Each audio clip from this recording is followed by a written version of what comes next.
Bienvenue sur le ring, l'ODJ TV Radio. Merci, c'est Rachid. Merci d'avoir accepté de monter sur un ring.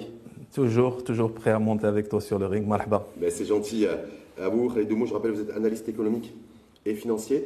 Donc, un débat en 3 rounds thématiques. Premier round, aligné bien sûr à l'actualité, suite à ce conseil des ministres du 1er juin dernier. Premier round, pourquoi l'État souhaite renouveler son portefeuille au sein des entreprises et établissements publics et donc, redistribution ou pas des participations publiques. Donc pourquoi l'État souhaite renouveler son portefeuille? Point d'interrogation. Deuxième round, pas de performance financière des établissements publics sans privatisation, avec un point d'interrogation. Il y a tout un débat avec une forme de dualité aussi là-dessus, privatisation ou pas. Et troisième round, est-ce que tout ça, une fois remanié, peut avoir une incidence et un impact sur la croissance économique et la création de valeur? Vous nous direz également ce que vous en pensez. Khalid Mou, pourquoi l'État souhaite aujourd'hui activement, parce qu'on en parle depuis 3-4 ans, mais renouveler son portefeuille et sa prise de participation publique au sein des entreprises et établissements publics? Pour commencer, moi je ne pense pas que le mot renouveler c'est le mot approprié. En fait, les récentes nominations vont dans le droit chemin du développement du Maroc à l'horizon 2030.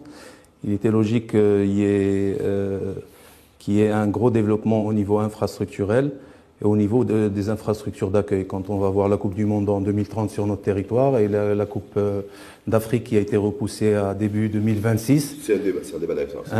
Début 2026, c'est très bien parce qu'en fait on va jouer en janvier, on va pas jouer en juin. Donc déjà c'est une bonne nouvelle parce qu'on a vu la chaleur qu'il y a en Afrique, même au Maroc en juin, c'est intenable. Donc on va jouer la Coupe d'Afrique en 2026 et la Coupe du Monde en 2030. Donc automatiquement, il y a une mise à niveau des infrastructures d'accueil au niveau du transport international. Donc on a remarqué que l'OND... C'est pour ça que l'État souhaite donner un coup de volant à ces prises de participation publique dans les entreprises et établissements publics. Parce que vous faites, vous, ce lien avec ce rendez-vous 2030, oui. Donc la coordination de la Coupe du Monde 2030. Certains considèrent qu'en fait c'est quelque chose qui aurait dû être amorcé il y a très longtemps, compte tenu de l'état financier des entreprises et établissements publics qui, pour la plupart et pour une grande majorité d'entre eux, sont déficitaires et sont surtout endettés.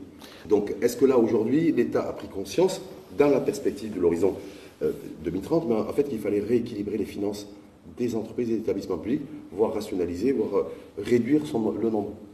Que c'est plutôt ça le véritable enjeu. En termes de qualité en fait de la réception, on attend à peu près 1 million de personnes pour la Coupe du Monde sur environ 30-40 jours. Il faut que les infrastructures aéroportuaires soient là, les infrastructures portuaires qui aident au commerce international. On a vu ce que ça a donné Tanger Med, donc comme retombée économique extraordinaire pour le Maroc. Là, on est en train de penser à développer le port de Dakhla, travailler sur le port de Tanger, de Nador Med pour la dégasification du GNL. Donc les infrastructures, c'est très important. Il y a une personne qui a été nommée à la tête de l'Agence nationale portuaire. Donc toutes ces infrastructures-là, avec le passage de 50 avions de l'ARAM à 200 avions, ça permet d'offrir un bouquet très intéressant au niveau de la Coupe du Monde 2030. Donc en termes qualitatifs, sans oublier l'ONCF aussi qui travaille sur le train de rénovation sur le ligne de grande vitesse jusqu'à Marrakech et peut-être jusqu'à Agadir. Est-ce que ça aujourd'hui, la réflexion de l'État selon vous, Khalid Mou, c'est de dire quoi? De dire effectivement, il y a tous ces chantiers-là qui sont ouverts, c'est beaucoup de dépenses. Quand on parle de l'ONCF, je crois qu'ils veulent passer un bon de commande de plus de 120 trains supplémentaires, sans compter les nouvelles lignes et le fameux Borak TGV à Agadir, en tout cas en passant par Marrakech. Mais est-ce que tout ça justifie le fait que l'État veuille revoir ses participations dans ces entreprises et les établissements publics? Est-ce que, ou pas? Au niveau des participations de l'État, vous avez eu un débat hier qui était très intéressant où, entre guillemets, vous parliez de dégraisser le mammouth. De passer de 273 entreprises et établissements publics à une cinquantaine ou une soixantaine. Je pense qu'une réflexion doit être menée en ce sens, tout en gardant à l'esprit en fait que l'État a deux rôles à jouer. Il a un rôle économique Et il a un rôle social et gouvernemental. C'est quoi le rôle économique pour l'État? Est-ce qu'aujourd'hui, on va redéfinir, il faut une redéfinition claire du rôle de l'État dans l'écosystème économique? Est-ce que ça, c'est le vrai sujet aujourd'hui et le véritable enjeu de ce repositionnement de l'État au niveau de son portefeuille public? Ah oui, quand on voit que, en fait, l'État aujourd'hui, il travaille sur un volet économique, mais je ne pense pas que c'est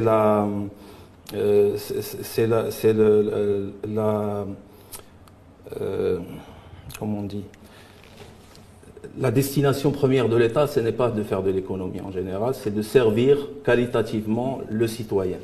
Donc aujourd'hui, on a un État social qui travaille, mais on a l'économie. Donc l'économie, il faut voir, est-ce que ces entreprises étatiques ont des retours sur investissement intéressants, ou est-ce qu'il faut travailler sur les partenariats publics-privés pour passer la main au privé. Quand on parle d'investissement ici au Maroc, vous savez très bien qu'on parle de 2 tiers d'investissement public et 1 tiers d'investissement privé et qu'on veut inverser la tendance à l'horizon 2030-2035.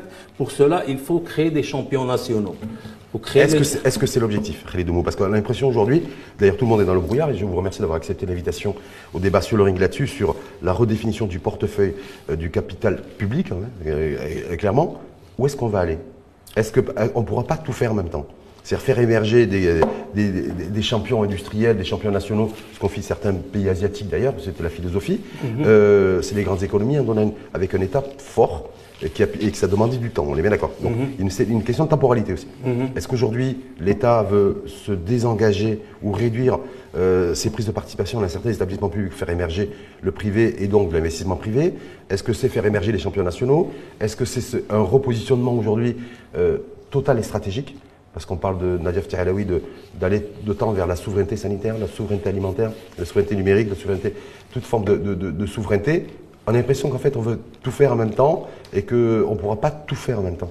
Ouais, ça rentre un peu dans la géopolitique mondiale. On a eu une période de globalisation qui aujourd'hui est finie et on remarque un renfermement des différentes économies sur elles-mêmes pour justement accroître la souveraineté, parce que la crise sanitaire a montré que certains pays développés n'étaient pas souverains sur le plan sanitaire, sur le plan pharmaceutique. Il en est de même pour nous, et il y a une politique industrielle qui a été menée en ce sens, dans le sens où il fallait justement remplacer les produits importés quand c'était possible au niveau national. Avec la politique de substitution. Mais est-ce que ça rentre là-dedans, ça? Est-ce que le portefeuille aujourd'hui, la révision du portefeuille, vous dites qu'il ne faut pas mettre le terme de renouvellement ne me convient pas, oui, mais de réviser en tout cas les prises de participation de l'État, qui, je le rappelle, est extrêmement présent dans la sphère économique. 273 établissements publics, 45 sociétés anonymes à prise de participation publique et plus de 500 filiales, 518, où il y a des prises de participation de l'État. On voit bien, voilà, est-ce que quelque part, on sort aussi on va changer de modèle économique? Est-ce que c'est aussi ça, avec un État qui est moins présent et que certains considèrent donc qu'il y aura moins de concurrence, entre guillemets, entre l'État, l'administration et le secteur privé? En fait, quand on parle de l'État, en fait, il a justement ce que je commençais à vous dire tout à l'heure. Il y a un volet économique, un volet social et un volet environnemental qui sont très importants aujourd'hui. Alors sur le volet économique, quand on parle économie, on parle performance. Donc automatiquement, est-ce qu'on a certains avantages comparatifs sur certains métiers? Aujourd'hui, on les a, parce qu'on a créé des zones d'accélération industrielle qui ont fait qu'on est monté en gamme sur certains secteurs à forte valeur ajoutée. C'est important. Quand on parle du secteur primaire, on s'est rendu compte en fait qu'il y a le réchauffement climatique et donc qu'il faut travailler sur la politique hydraulique. Donc pour qu'il y ait une irrigation au niveau de... Mais est-ce qu'il y a un lien avec le repositionnement du portefeuille public? Voilà, aujourd'hui.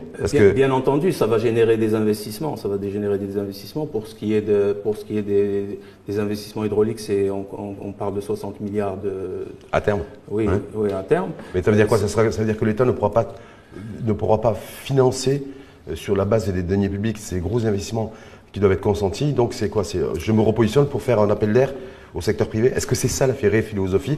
Et de se dire, voilà, aujourd'hui, il y a une vraie volonté politique de faire émerger un vrai secteur privé. En fait, il y a des cercles d'économistes et il y a des banques d'affaires de grandes banques marocaines qui ont fait des études et qui parle de 100 à 150 milliards de dollars d'investissement d'ici à 2030. Hein.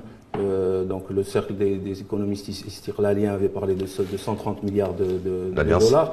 L'alliance des istiqlaliennes. Et donc en réalité, on est entre 100 et 150 milliards, sachant que pour les stades, pour la rénovation des stades, ça va être 2 à 3 milliards de dollars qui vont. Donc là, ça veut dire quoi? Ça veut dire quoi? Il va y avoir du public et du privé en matière d'investissement, parce que le public ne pourra pas tout financer. Est-ce que c'est ça qui est à l'origine du coup de volant donné au portefeuille public? La solution idoine, bien sûr, c'est le partenariat public-privé, et pour à terme passer à une gestion privée sur les secteurs qui sont non stratégiques. Donc quand on parle de transport international, par exemple, c'est un secteur stratégique, on ne peut pas le mettre aux mains d'actionnaires étrangers. Quand on parle... Pourquoi on ne peut pas le mettre aux mains des actionnaires étrangers? Que Est-ce qu'aujourd'hui, avec la révision du portefeuille public, on va faire du Made in Morocco? On sait très bien qu'aujourd'hui, on le voit partout dans le monde, les infrastructures, que vous disiez, routières, autoroutières, aéroportuaires, il y a des prises de participation de fonds d'investissement américains, chinois, canadiens, américains, non? Donc pour des économies qui sont arrivées à maturité, pas pour des économies en développement revenu intermédiaire bas. Aujourd'hui, on cherche l'émergence, donc automatiquement, on a besoin d'infrastructures. Et on a besoin de ce qu'on appelle la superstructure. La superstructure, c'est tout ce qui est le capital. Et on a besoin de rendre plus extensible le capital, à la fois public et privé, c'est ça en fait? Bien sûr, pour financer le développement, c'est tout à fait nécessaire à l'horizon 2030. Deuxième round, Khalid Doumou avec vous. Pas de performance, tout le monde parle de performance, donc même il y a cette agence qui a été créée, avec la tête de Cizernoun, justement pour rendre plus performance économique et financière les différents établissements et entreprises publiques. Pas de performance financière des établissements sans privatisation. C'est le point de vue de certains analystes économiques et financiers qui disent voilà, on ne pourra pas prendre le chemin de la performance tant qu'il n'y aura pas, s'il n'y a pas d'ouverture du capital à de la privatisation avec un souci de rentabilité. Ça, c'est la devise et la philosophie du privé et des fonds d'investissement, en tout cas des nouvelles sources de financement. Est-ce que vous faites partie, vous, de celles et ceux qui considèrent, Khalid Doumou, qu'effectivement, s'il n'y a pas de privatisation d'une partie du capital de certaines entreprises et établissements publics, il ne pourra pas y avoir de performance financière? Écoutez, la bonne gouvernance, c'est des finances, c'est des décisions stratégiques et c'est des choix qui orientent la politique de ces différents établissements. Automatiquement, on fait des études pour savoir est-ce que l'introduction en bourse ou la vente de bons d'entreprise vont aider au développement de ces entreprises plus rapidement et tout en gardant en tête la question de la souveraineté nationale. Parce qu'aujourd'hui, tous les pays... Ça peut être antinomique. Hein. Ah, bien sûr. Donc il faut ménager la chèvre et le chou, c'est-à-dire je peux ouvrir une partie du capital tout en gardant le contrôle de la société. Est-ce qu'aujourd'hui, il y a des entreprises et des établissements publics qui sont, monétisables, qui peuvent attirer qui peuvent être intéressants en matière de privatisation, compte tenu, je le rappelle, que la majorité d'entre eux sont endettés, voire surendettés, et dans des situations financières extrêmement compliquées. Est-ce que là, du coup, la privatisation, ça va être compliqué, puisque déjà, la situation financière n'est pas équilibrée? C'est certain. Quand on veut liquider, entre guillemets, certaines entreprises étatiques qui ne fonctionnent pas très bien, il faut d'abord dégraisser, faire des plans sociaux pour justement que le coût d'acquisition ne soit pas trop important pour les nouveaux actionnaires étrangers. Donc il y a tout un travail en amont à faire, tout en sachant que n'importe quel actionnaire investisseur étranger qui va venir va faire de la due diligence, c'est-à-dire faire des recherches approfondies sur la société pour voir quels sont ses points forts et ses points faibles. Aujourd'hui... Qu'est-ce qui est bankable aujourd'hui? Vous dites effectivement, parce que Nadjaf Tialaoui n'a pas écarté, n'a pas du tout d'ailleurs écarté l'hypothèse hypothétique de forme de privatisation plus ou moins capée dans certains établissements et entreprises publiques. Est-ce que vous, quand effectivement on sait que l'horizon 2030, il va falloir développer beaucoup plus notre réseau ferroviaire, notre réseau routier et autoroutier, les lignes aériennes aussi, puisqu'effectivement il y a à terme en tout cas, le fait de multiplier par 4 la flotte aérienne, est-ce que ça peut être suffisamment séduisant pour attirer des investisseurs, en tout cas des capitaux privés, étrangers, pour prendre des prises de participation dans certaines entreprises publiques? Aujourd'hui, quand on regarde les agences de notation, on voit que, par exemple, Standard & Poor's a amélioré la notation du Maroc. Donc en fait, nous sommes réellement dans un momentum très très important à l'horizon 2030. Donc on a 7 ans où les investisseurs étrangers vont être très intéressés par le produit Maroc, que ce soit au niveau touristique, au niveau industriel, au niveau de l'accroissement des rendements, au niveau de l'agriculture et du grand travail d'innovation qui est fait au sein de l'OCP. Donc c'est un écosystème qui veut en fait, grâce à une montée en compétences, monter en gamme. Donc déjà, on est obligé de travailler sur les compétences pour monter en gamme, parce qu'au début c'était une montée en charge. Quand on a fait les zones industrielles, d'accélération industrielle, c'était... Mais là, le gâteau, les 130 milliards de dirhams, 130 milliards de dollars potentiels en matière d'investissement à l'horizon 2030, vous l'avez dit, relevé par l'Alliance des économistes israéliens. Est-ce que là-dessus, l'État joue beaucoup sur le fait de dire voilà la masse en matière d'investissement potentiel? Et du coup, j'ai 2 options moi en tant qu'État, ou une mise à niveau financière que je vais assurer moi-même en termes de gouvernance pour avoir des finances beaucoup plus saines, ou alors c'est l'entrée de capitaux privés au sein des entreprises, de certaines entreprises publiques. En fait, quand on lit un petit peu les chiffres donc de ces banques d'affaires, on se rend compte que l'État a lancé un plan d'accélération en fait un plan de 550 milliards. Sur de 2022 à 2026. Ouais. Et donc qu'il cherche 500 milliards au moins qui viendraient d'investisseurs étrangers. Parce que 2026, c'est dans 2 ans. Hein. Oui. Et en 2 ans, le privé a investi 200 milliards de dirhams. Donc, max. Oui, si vous investissez 100 milliards par an, sur 5 ans, ça fait les 500 milliards. Donc, même là, la dernière année, on est dans le bon tempo. Ouais. Et puis ça encourage en fait quand vous voulez attirer des investisseurs étrangers, quand les investisseurs institutionnels marocains où les grandes banques et les family offices investissent dans l'économie nationale, automatiquement ça donne des signaux verts qui encouragent l'investisseur étranger à venir au Maroc avec la Casa Finance City, avec beaucoup de choses. Si privatisation il y a d'une partie du capital de certaines entreprises et établissements publics, est-ce que c'est un appel d'air et un message envoyé au capital national, selon vous, ou est-ce que c'est totalement orienté vers l'environnement extérieur et le monde extérieur, et plutôt les fonds d'investissement américains ou chinois? Il faut aller chercher des gens qui ont, parce que quand on parle d'investissement, en fait, c'est de l'épargne des ménages et des entreprises. Donc c'est de la surliquidité chez certains qui va être déplacée. Donc automatiquement, il y a une histoire de retour sur investissement. Pourquoi l'investisseur national est important? C'est parce que en fait, s'il décide d'investir au Maroc, c'est par patriotisme. Et demain, il ne va pas changer son portefeuille parce qu'il a un meilleur rendement ailleurs. Parce que s'il ne cherche que des rendements, il va aller sur la place de New York ou sur la place de Londres pour avoir les meilleurs rendements.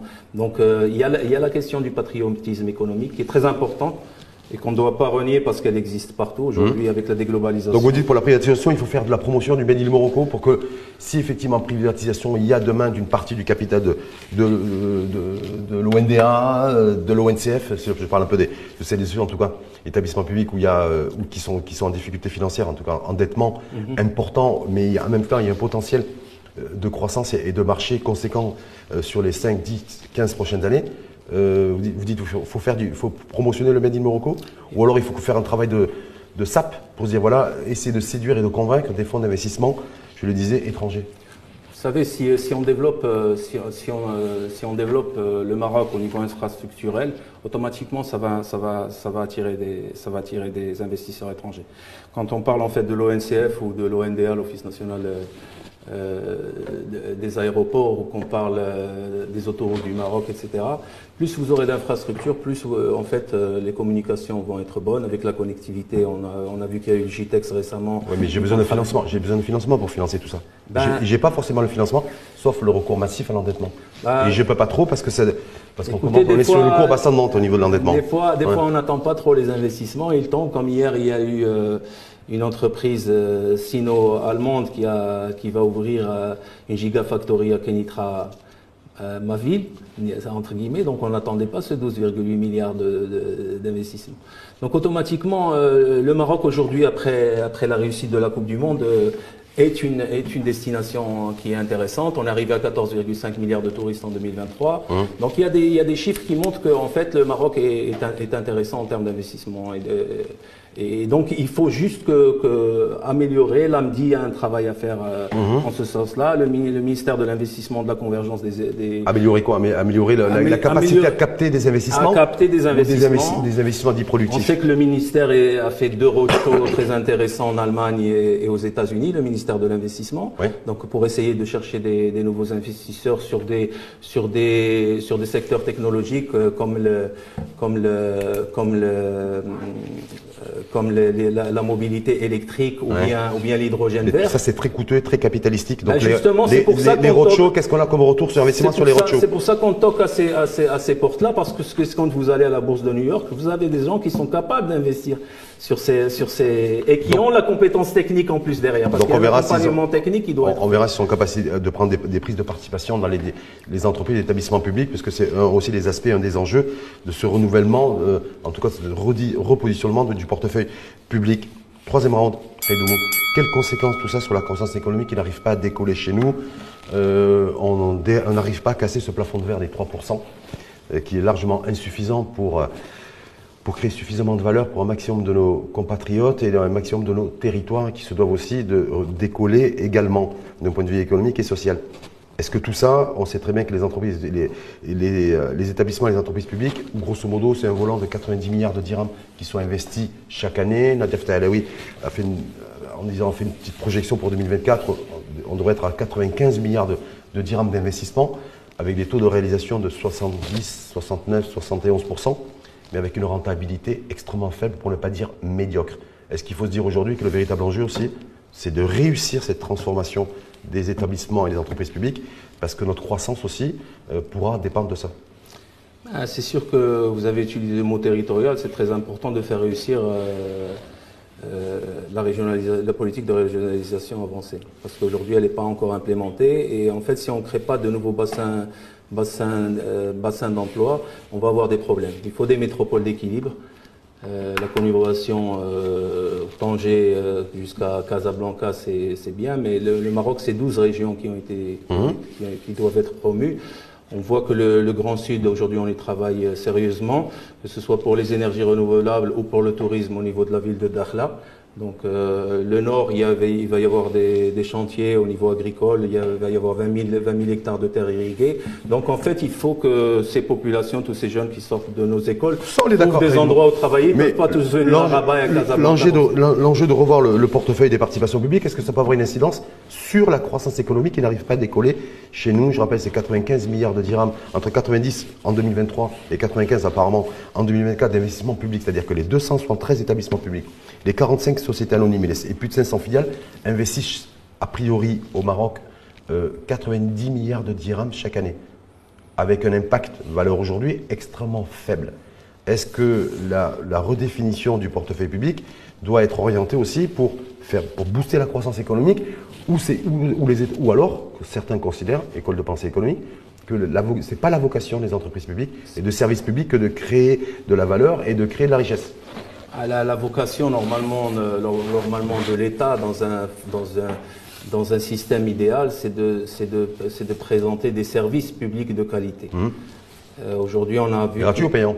Les deux, ça va dépendre, parce que vous avez vu que, par exemple, le budget de la santé a été augmenté de 2 tiers, celui de l'éducation d'1 tiers, que 11 000 ménages ont bénéficié de l'aide au logement.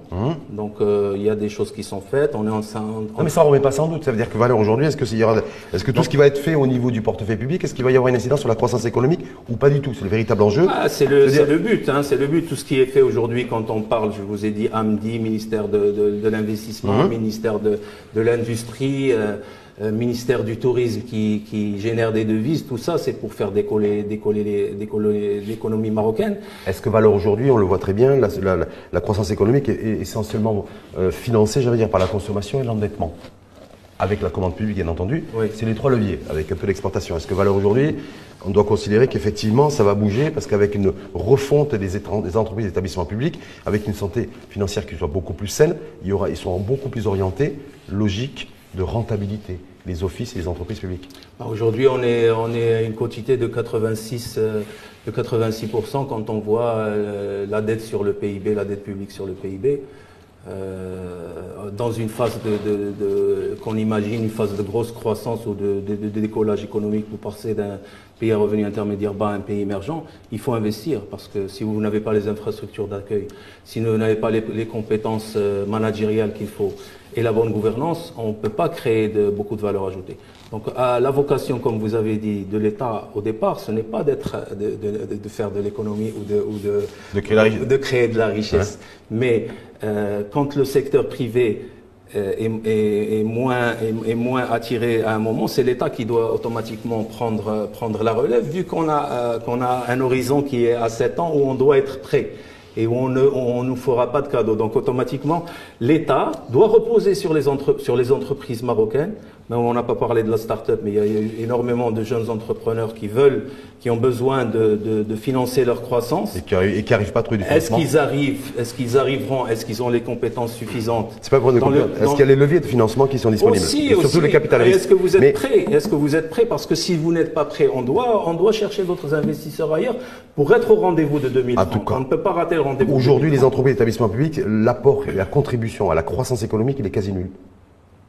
Quasi nul aujourd'hui. Est-ce que le véritable défi, ça va être, selon vous, et si oui, comment, faire en sorte que les entreprises et établissements publics qui seront transformés devront apporter une contribution claire et chiffrable d'ailleurs et qu'on pourra évaluer sur la croissance économique? Vous savez qu'en réalité, on doit travailler aussi sur le système bancaire marocain, sur la bourse marocaine qui fait aussi un travail pédagogique intéressant pour pouvoir lever les fonds nécessaires pour servir les jeunes entrepreneurs. Parce que quand on parle croissance, il y a une croissance qui se fait de manière endogène, une société qui grandit elle-même, c'est de l'organique, ou bien la croissance par l'acquisition. C'est ce qu'appellent les Américains l'acqua-hiring, c'est-à-dire que quand ils veulent une société pour le personnel qu'ils ont, des grosses entreprises qui ont les moyens, investissent dans des petites entreprises avec du personnel très qualifié et ils arrivent à créer des champions mondiaux.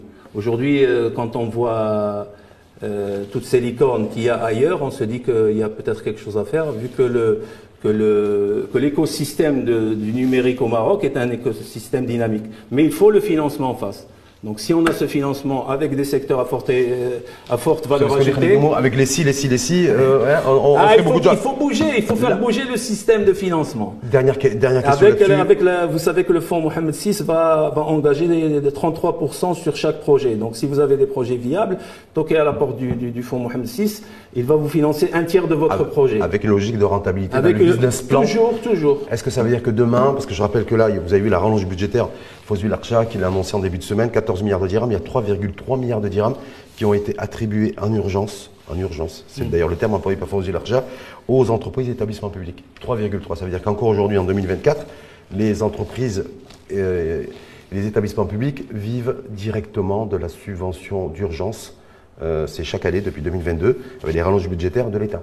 C'est un levier institutionnel qu'il a fait jouer. C'est l'article 60 de la loi de finances, 70 de la Constitution, qui permet des rallonges budgétaires parce qu'il y a des arbitrages budgétaires à faire.